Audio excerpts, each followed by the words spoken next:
Okay, I've gone over this. We have the actual motor connected, but we've shut off the output right now because we've been experimenting with probing it. And you can see I've got it on the last one.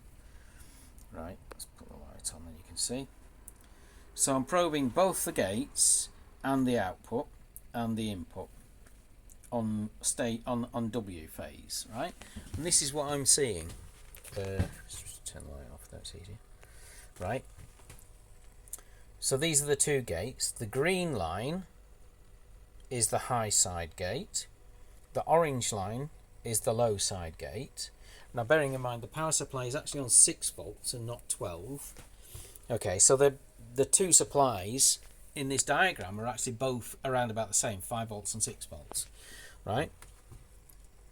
So we've got the two switching, right? The yellow is the input. Now it looks smooth because I've actually did it at a lower sample rate and then magnified it, which is why it's a bit blocky as well. We're seeing a voltage change, right? Oh, it's not great, right? But it's there.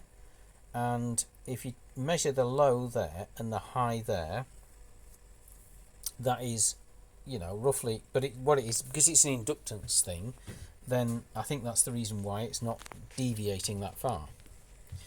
But we are seeing a definite voltage change there, okay, on the outputs, and it's the same as the inputs. Not the same level, but they're on different scales, because the input is on 2 volts a division, but then it's on 1 volt. Right, okay, so that's on 1 volt per division, so it isn't actually the same level. No, for the blue line it's only 1, so it's actually only changing a volt, right? And we're getting perhaps 2 volts peak to peak. Okay, well that's fair enough. And that's, but we are getting a change in the voltage, and it's in response to that. And then if can I zero it? Yeah, position 0, I think. Oh, there you go. That was easy. Now we're getting this big spike here, of course, which is because this is on 1 volt, so that's 1, 2, 3, 4, 5, right? So we're getting a dip and then it goes back. And I'm presuming that's just simply due to the fact that it's an inductance change. But you can see both the gates are working together, because they're both basically connected to the same. They're both moving together because the output is swinging from rail to rail. It's not actually going in the middle, you see, which is intended in the trinary, but it's not doing that right now. I need to test that, but we can see here that it's doing it. We're not getting an awful lot of noise on these gates, so I don't think there's a problem. That's not where the problem is. These low side ones are cooking big time, right?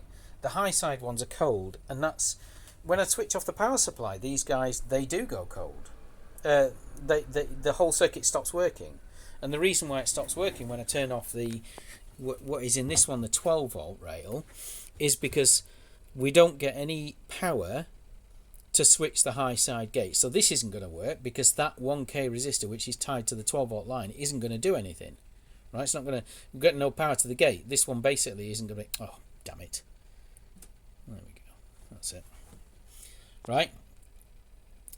Now what's happening down here, well, this is providing the power for this circuit, the emitter follower circuit. Now I know from experience, right, that if you don't have the supply lines, this still does actually pass current through, so we still get something, but it's just low level and it's really poor, so it's probably not enough to switch the gate.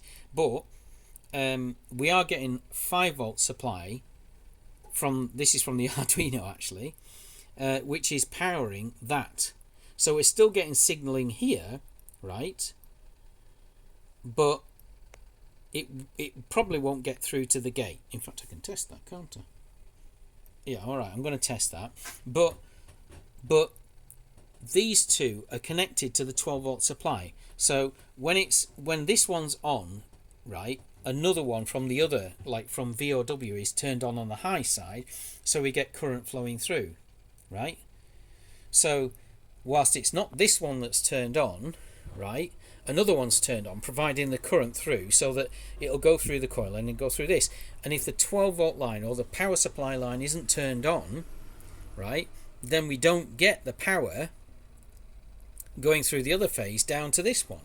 So this one isn't conducting anything across its drain and source. because there's no power supply rail there. You see? So that one, so if I turn off the power supply, neither of these actually should, and they don't. If I turn off the power supply, they both go cold. Yeah, all 6 go cold, right? So it obviously isn't, and I'm going to verify that on the scope, but it obviously isn't gating this bottom one at all, simply because the emitter follower pair, and even if it was, there's nothing for it to conduct because there's no power supply rail to supply power to the motor. Yeah, so I don't know. Anyway, let's verify a few more things.